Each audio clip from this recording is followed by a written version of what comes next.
Hi viewers, welcome back to my channel. నేనైతే ఇప్పుడు Chennai international టెర్మినల్లో ఉన్నానండి, ఎయిర్పోర్ట్లో ఉన్నాను. ఇక్కడ నుంచి అయితే మేము థాయిలాండ్ వెళ్తున్నాము. సో ఇప్పుడు ఫ్లైట్ కోసం వెయిట్ చేస్తున్నాం. బోర్డింగ్ పాస్ తీసుకోవడానికి అయితే వెళ్తున్నాము. మా ఫ్యామిలీ అందరం కూడా కలిసి వచ్చామండి. సో ఇమిగ్రేషన్ అయిపోయి వెళ్తూ ఉంటే హీరోయిన్ మీనా గారు కలిశారు. మీనా గారితో మాట్లాడి వెళ్తున్నాం. ఆవిడైతే షూటింగ్కి వెళ్తున్నారంట. సో ఆవిడతో చిన్న స్నాప్ తీసుకొని ఒక మాట మాట్లాడి వెళ్ళిపోయాము. ఓకే, ఫ్లైట్ ఎక్కేసాం. ఫైనల్గా అయితే మా ప్లేసెస్లో మేము కూర్చున్నాము. అక్కడ నుంచి వ్యూ తీద్దామని చూస్తే ఏంటంటే టర్బైన్ పక్కనే వచ్చిందండి మళ్ళీ మాకు సీట్ అనేది. సో లోపలైతే కూర్చున్నాము అందరం కూడా. వాళ్ళు ఇన్స్ట్రక్షన్స్ అవి చెప్తున్నారు. తాయి ఫ్లైట్ కాబట్టి, ఎయిర్ ఏషియా ఫ్లైట్ కాబట్టి వాళ్ళు ఇన్స్ట్రక్షన్స్ చెప్తున్నారు. రీచ్ అయిపోయాము. మనం వచ్చేసి బ్యాంకాక్లో రీచ్ అయ్యామండి. అది క్వీన్ డ్రెస్, అక్కడ బ్యాంకాక్లో క్వీన్ డ్రెస్ అనేది అలానే ఉంటుంది. ఇంకా మనము ఎయిర్పోర్ట్ నుంచి బయటకు వచ్చేసాము. మనకి వెహికల్ అయితే వాళ్ళు ఏర్పాటు చేశారు. డబుల్ డెక్కర్ బస్ అయితే ఇచ్చారండి, ఏసీ బస్సు. సో అందులో కూర్చున్నాము. నేను బయట వ్యూ అంతా క్యాప్చర్ చేద్దామని చూస్తున్నాను. ఇక్కడ మీరు చూసినట్టయితే దీని ఆపోజిట్లో, మన ఎయిర్పోర్ట్ ఆపోజిట్లో ఏంటంటే ఒక టెంపుల్ ఉంది. అది బుద్ధ టెంపులే. సో అన్ని టెంపుల్స్ అలానే ఉంటాయి. అటు వెళ్దాం అనుకున్నాను, బట్ ఏంటంటే అక్కడికి వెళ్ళాలి అని అంటే అది చాలా లాంగ్ ప్రాసెస్ కాబట్టి ఇక్కడ నుంచి నేను జూమ్ చేసి మీకు మ్యాక్సిమం చూపించడానికి ట్రై చేస్తాను. సో ప్రతి టెంపుల్ కూడా ఇలానే ఉంటుందండి. ఇక్కడ బుద్ధ టెంపుల్స్ అయితే మనకి ప్రతి లైన్కి ఉంటాయి టెంపుల్స్ అనేవి. చాలా బాగుంటాయండి లోపల. ఇంకొకటి ఏంటంటే మనకి మెయిన్గా బ్రహ్మదేవుడికి ఒక టెంపుల్ అంటూ ఉందండి ఇక్కడ. అండ్ ఇక్కడ మనం చూసుకున్నట్టయితే ఇదంతా కూడా ఫ్లైఓవర్. ఇంకా అక్కడ నుంచి మేమేంటంటే టైగర్ తోపియాకి వెళ్ళిపోయాము. డైరెక్ట్గా రూమ్కి వెళ్ళకుండా. టైగర్ తోపియా అంటే టైగర్స్ అన్నీ కూడా ఉంటాయి అక్కడ.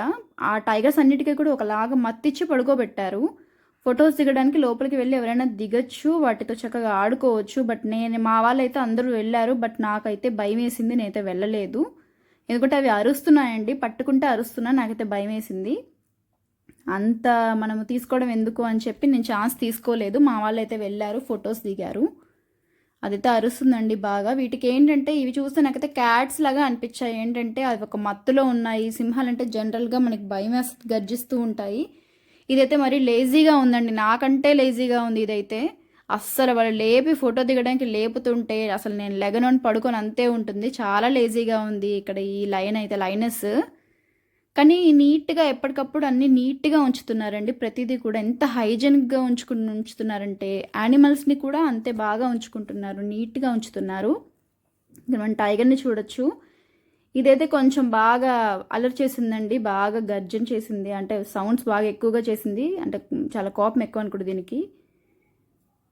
సో దీని దగ్గరికి అయితే నేను వెళ్ళలేదు, నాకైతే భయం వేసింది. ఇక్కడ చూసారా చాలా ఉన్నాయి, చాలా టైగర్స్ ఉన్నాయి. అన్ని పడుకొని ఉన్నాయి. అంటే వాళ్ళు ఎవరైతే ఉన్నారో అతను వచ్చి లేపితే కానీ అవి లేగవు. అంత సోంబేర్లు అనమాట, అంత లేజీగా ఉన్నాయి అవైతే ఇక్కడ. సో ఫైనల్గా అది అయిపోయింది. మేమైతే హోటల్కి వచ్చేసాము, ఫ్రెష్ అయిపోయాము. ఇంకా నైట్ అంతా ఇంకా ఫ్రెష్ అయిపోయి ఇంకా నైట్ రెస్ట్ తీసుకున్నాను, ఎందుకంటే జర్నీ చేశాను కాబట్టి. ఓకే, మనం ఎప్పుడైతే బ్రేక్ఫాస్ట్కి అయితే వచ్చామండి. బ్రేక్ఫాస్ట్ చేయడానికి అయితే నేను హోటల్కి వచ్చేసాను. సో బ్రేక్ఫాస్ట్ చేసే ముందు ఈ హోటల్ అయితే ఎంత నీట్గా ఉందంటే చాలా బాగుందండి హోటల్ మాత్రం. మేము ఇప్పుడు ఇక్కడ నుంచి కోరల్ ఐలాండ్ అని చెప్పి పటాయాలో ఉంది, అక్కడికి వెళ్ళబోతున్నాము. సో ఐలాండ్కి వెళ్ళి అక్కడ మనం వాటర్ స్పోర్ట్స్ ఆడాలి కాబట్టి నేనైతే రెడీ అయిపోయాను. ఫస్ట్ టైం అందరికంటే ముందు నేనే వచ్చేసాను, ఎందుకంటే నాకు ఎగ్జైటెడ్గా ఉంది. ఐలాండ్కి వెళ్ళాలి, అక్కడ అన్ని గేమ్స్ అన్నీ ప్లే చేయాలని చెప్పి నాకు ఎగ్జైటెడ్గా ఉంది. కాబట్టి ఫస్ట్ నేను వచ్చేసి బ్రేక్ఫాస్ట్ కంప్లీట్ చేసుకొని ఇంకా వెయిట్ చేస్తున్నాను అందరి కోసం, ఎందుకంటే అందరు రావాలి వెళ్ళాలి కాబట్టి. సో నేను వెయిట్ చేస్తున్నాను అక్కడ. హోటల్ అయితే మాత్రం మనకి చాలా బాగుందండి. హోటల్ మాత్రం చాలా హైజెనిక్, వాళ్ళు చాలా మంచి మెయింటెనెన్స్ చేస్తారు. ఈ ఫ్లవర్స్ కూడా క్లాత్ ఫ్లవర్స్ అండి. అంతకుముందు మనం మాట్లాడుకున్నాం కదా ఫ్లవర్స్ గురించి, ప్లాస్టిక్ ఫ్లవర్స్ కాదు, క్లాత్ ఫ్లవర్స్ పెట్టారు. ప్రతిదీ కూడా చాలా నీట్గా పెట్టారండి. ఇంకొకటి ఏంటంటే మన ఫుడ్ అయితే దొరకదు, అక్కడ ఇచ్చిన ఫుడ్డే మనం తినాలి. బట్ మ్యాక్సిమం ట్రై చేశాను నేనైతే. మా బాబు మాత్రం తినేసాడు ఇష్టం వచ్చినట్టు. సో ఫైనల్గా మనం కోరల్ ఐలాండ్కి అయితే వచ్చేసామండి. ఇక్కడ ఐలాండ్లో దిగాము. ఇది పటాయా కోరల్ ఐలాండ్. సో మనం ఇప్పుడు ఏంటంటే స్పీడ్ బోట్లో వెళ్ళాలి ఐలాండ్ లోపలికి. వెయిట్ చేస్తున్నాము, బోట్ రావాలి కాబట్టి. సో ఇక్కడ వ్యూ అంతా కూడా తీస్తున్నాను. స్పీడ్ బోట్స్ అయితే చాలా ఉన్నాయి. ఇదైతే ఆఫ్ సీజన్ అండి, నేను ఆఫ్ సీజన్లో వెళ్ళాను. ఆఫ్ సీజన్లో వెళ్తేనే చాలామంది ఉన్నారు, ఇంకా ఆన్ సీజన్లో వెళ్తే ఎలా ఉంటుందో మాత్రం నేనైతే గెస్ చేయలేను. సో మన బోర్డ్స్ చూసినట్టయితే ఇక్కడ బిల్డింగ్స్ కూడా చూడొచ్చు మీరు. అన్ని బిల్డింగ్స్ అంటే మ్యాక్సిమం 30 ఫ్లోర్స్ దాకా ఉన్నాయండి, 30-40 ఫ్లోర్స్ దాకా ఉన్నాయి. అంటే ఇక్కడ పటాయాలో కాబట్టి ఇలా ఉన్నాయి. మరి ఇంకా బ్యాంకాక్లో ఎలా ఉంటాయనేది మనం అక్కడికి వెళ్ళిన తర్వాత చూడొచ్చు. చూడండి ఇప్పుడు ఈ బోట్స్ అన్నిటిలో కూడా ఫిల్ చేసుకొని ఐలాండ్కి తీసుకెళ్ళి అక్కడ స్పోర్ట్స్ అంతా ఆడిపిస్తారనమాట వీళ్ళందరూ కూడా. సో వాటర్ కూడా అండి ఎంత ఫ్రెష్గా ఉన్నాయంటే అంత ఫ్రెష్గా ఉన్నాయి. మనకి లోపల అసలు ఎలా ఉంది, కింద ఫిషెస్ ఎలా ఉన్నాయి. నాకైతే జెల్లీ ఫిష్ కనిపించింది, బట్ నేను క్యాప్చర్ చేశాను, అది వచ్చిందో లేదో తెలియదు. వాటర్ అయితే చాలా ఫ్రెష్గా ఉన్నాయి, చాలా నీట్గా ఉంది. లోపల ప్రతిదీ కూడా మనకు తెలుస్తుంది. ప్రతి స్టోన్, వైట్ శాండ్ కూడా మనకు తెలుస్తుంది. సో ఫైనల్గా వాటర్ స్పోర్ట్స్లో నేనైతే పారాగ్లైడింగ్కి వెళ్ళిపోయానండి. నాకు ఫస్ట్ భయం వేసింది, బట్ మనకు అలవాటే కాబట్టి, ఆల్రెడీ మనం నేను చేసేసాను కాబట్టి నాకు అలవాటే కాబట్టి వెళ్ళాను. బాగా ఎంజాయ్ చేశాను. మ్యాక్సిమం ఒక 5 to 10 minutes పైన మనల్ని తిప్పారండి ఆ పారాగ్లైడింగ్ మీద. నేనైతే చాలా బాగా ఎంజాయ్ చేశాను ఇదైతే. అండ్ ఇంకొకటి ఏంటంటే నేను సీ వాక్కి కూడా వెళ్ళానండి, అండర్ వాటర్ సీ వాక్కి కూడా వెళ్ళాను. ఆ వీడియో కూడా మీకు చూపిస్తాను. నాకు భయం అనుకుంటానే సాహసం మాత్రం బాగానే చేశాను నేనైతే. సో తర్వాత మా వాళ్ళందరూ కూడా వెళ్ళారు. అండ్ ఇప్పుడు ఇక్కడ నుంచి మనము ఇంకొక ఐలాండ్ దగ్గరికి వెళ్తున్నామండి. స్పీడ్ బోట్ ఎక్కి, బోట్ అయితే చాలా ఫాస్ట్గా వెళ్తుంది, పడిపోతానేమో అనిపించింది. లైఫ్ జాకెట్స్ అన్నీ వేసుకొని అయితే కూర్చున్నాం మేమైతే. సో అక్కడ నుంచి ఇంకొక ఐలాండ్కి వెళ్తున్నాం, ఎందుకంటే సీ వాక్ చేయాలి కాబట్టి అక్కడ ఆ ఐలాండ్లో చేయాలి. సో ఎవరైతే ఉన్నా మేమందరం కూడా వెళ్తున్నాం, మేమందరం కూడా పార్టిసిపేట్ చేసాము. సో స్పీడ్ బోట్ ఎక్కి వెళ్తున్నాం అనమాట అందరం కూడా. ఇక్కడ ఈ వ్యూ అయితే చాలా బాగుంది. వాటర్ కూడా చూసారా ఎంత బాగున్నాయో, చాలా బాగున్నాయి వాటర్ కూడా అసలు ఇక్కడ.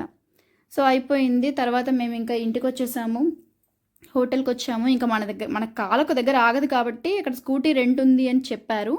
సో రెంట్కి ఒక స్కూటీ తీసుకొని మొత్తం సిటీ అంతా తిరిగేద్దాం అని చెప్పి మా బాబు, నేను, మా హస్బెండ్ ముగ్గురం కూడా స్టార్ట్ అయిపోయాము. ఆయన వేరే వెహికల్ తీసుకున్నారు, నేను వేరే వెహికల్ తీసుకున్నాను. సో ఇప్పుడు తిరగడానికి అయితే వెళ్ళిపోతున్నాము సిటీ మొత్తం.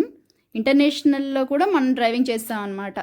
యాక్చువల్లీ చెప్పాలంటే ఇక్కడ కొన్ని చూడకూడనివి ఉంటాయి, కొన్ని చూసేవి ఉంటాయండి. ఫ్యామిలీతో వెళ్ళే స్ట్రీట్స్ కూడా కొన్ని ఉంటాయి.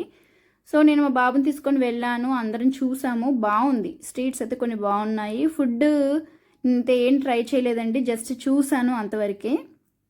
ఇక్కడ అన్నీ కూడా క్లబ్స్, సో ఇదంతా ఉంటుంది. ఇదైతే అంతా కూడా బాగుందండి, నాకు తెలిసి అయితే అంత బ్యాడ్గా అయితే ఏమీ లేదు, చాలా బాగుంది, పర్వాలేదు, వెళ్ళొచ్చు. సో అక్కడ నుంచి ఇంకా నైట్ రెస్ట్ తీసుకున్నాం, బ్యాంకాక్కి వెళ్తున్నామండి. బ్యాంకాక్కి వెళ్ళే దారిలో మనం కొన్ని చూడొచ్చు. బస్ అయితే ఎక్కేసాము.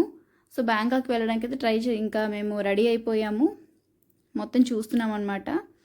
ఇక మనం మెయిన్గా చెప్పాలంటే వీళ్ళకి ఒక మంచి డిసిప్లిన్ ఉందండి. మనలాగా హారన్ కొట్టి ఓవర్గా స్పీడ్ లిమిట్ పెంచేసుకొని ర్యాష్ డ్రైవింగ్ అయితే చెయ్యరండి. వీళ్ళకి ఒక డిసిప్లిన్ ఉంది. హారన్ కొట్టకూడదు. ఇక్కడ ఈ కంట్రీలో ఏంటంటే హారన్ కొడితే క్రైమ్. సో హారన్ కొట్టకుండా ఒక వెహికల్ వెనుక ఒక వెహికల్ వెళ్తుంది, చాలా జాగ్రత్తగా నీట్గా వెళ్తారు. డ్రైవర్ని హారన్ కొట్టమన్నా సరే కొట్టట్లేదు, ఎందుకంటే అది క్రైమ్, కొట్టకూడదండి అని చెప్పారు. సో ఇటువంటి డిసిప్లిన్ మనకు కూడా వస్తే చాలా బాగుంటుందని అనుకున్నాను నేనైతే. నీట్గా ఉందండి అసలు అక్కడ మొత్తం కూడా ఎంత నీట్గా ఉంది. సో అక్కడ నుంచి మనం ఇప్పుడు వచ్చేసి జర్మ్స్ గ్యాలరీ అని చెప్పి మన రకరకాల రాళ్ళు ఉంటాయి కదా, మనము చేతులకి రింగ్స్కి పెట్టుకుంటాము, ఆ రాళ్ళు చూడడానికి వెళ్తున్నాము. అండ్ ఇందాక చెప్పాను కదా నేను సీ వాక్కి వెళ్ళానని, అండర్ వాటర్ సీ వాక్. ఈ దగ్గర 20 feet దాకా లోపలికి తీసుకెళ్లారండి. 20 minutes కూడా ఉంచారు కింద మనల్ని. ఆక్సిజన్ సిలిండర్ పెట్టారు. సో నేనైతే మ్యాక్సిమం ఉండడానికి ట్రై చేశాను, చాలా బాగుంది. అక్కడ నుంచి వచ్చేసి బిగ్ బుద్ధ టెంపుల్కి వెళ్ళాము. బిగ్ బుద్ధ టెంపుల్లో చూసాము, మొత్తం అంతా చూసాము, అంతా క్యాప్చర్ చేసుకున్నాము. ఇక్కడ బుద్ధుడు ఏంటంటే చాలా టైప్స్లో ఉంటాడు అనమాట బుద్ధుడు. బిగ్ బుద్ధ టెంపుల్ అంటారు దీన్ని అయితే. సో ఇది కూడా మొత్తం అంతా తిరిగేసాం. అప్పటికే చాలా అలసిపోయాం మేము. ఇంకా అక్కడ నుంచి బ్యాంకాక్ రూమ్కి వెళ్ళిపోతున్నాము. ఇక్కడ బిల్డింగ్స్ చూసారా, ఇవి దగ్గర మనకి 50 floors దాకా ఉంటాయండి. అంత పెద్దవి. నాకైతే మెడనొప్పి వచ్చేసింది చూసి. క్యాప్చర్ చేయలేకపోయాను, కొంచెమే చేశాను. ఇంకా చేయొచ్చు, బట్ నాకైతే ఓపిక లేదు. తిరిగి నేనైతే చాలా స్ట్రెయిన్ అయిపోయాను. కానీ బిల్డింగ్స్ ఉన్నాయండి, చాలా బాగున్నాయి. సో ఫైనల్గా నేనైతే రూమ్కి వచ్చేసాను. రూమ్లో నుంచి వ్యూ తీస్తున్నాను. సో రూమ్లో నుంచి మనకి వ్యూ అయితే ఉంది. మా వాళ్ళైతే స్విమ్మింగ్ చేయడానికి వెళ్ళిపోయారు. నేనేంటంటే ఈ బిల్డింగ్స్ అన్నీ కూడా క్యాప్చర్ చేద్దామని మొత్తం చేసి, ఇక్కడ గ్లాస్ ఉందండి, బయటికి వెళ్ళడానికి కూడా లేదు, ప్రొటెక్షన్ అనమాట. అంతా కూడా వాళ్ళు సిస్టమేటిక్గా చేశారండి ప్రతిదీ కూడా. అండ్ నైట్ వచ్చేసి మేము అక్కడ లాంబెజన్ క్యాబ్ ఒకటి బుక్ చేసుకొని దానిలో సిటీ మొత్తం చూడడానికి అయితే వెళ్ళాము. మనకి జనరల్ క్యాబ్స్ ఎలా ఉంటాయో అక్కడ వాళ్ళకి ఏంటంటే లాంబెజన్ క్యాబ్స్ అనేవి ఉంటాయి. అక్కడ మనం క్యాబ్స్ అయితే బుక్ చేసుకొని వెళ్తామన్నమాట, వెళ్ళొచ్చు. సో ఇది మన హోటల్ అండి, గోల్డ్ ఆర్కిడ్ హోటల్ బ్యాంకాక్లో వచ్చేసి. ఇది 15 ఫ్లోర్స్ దాకా ఉంది.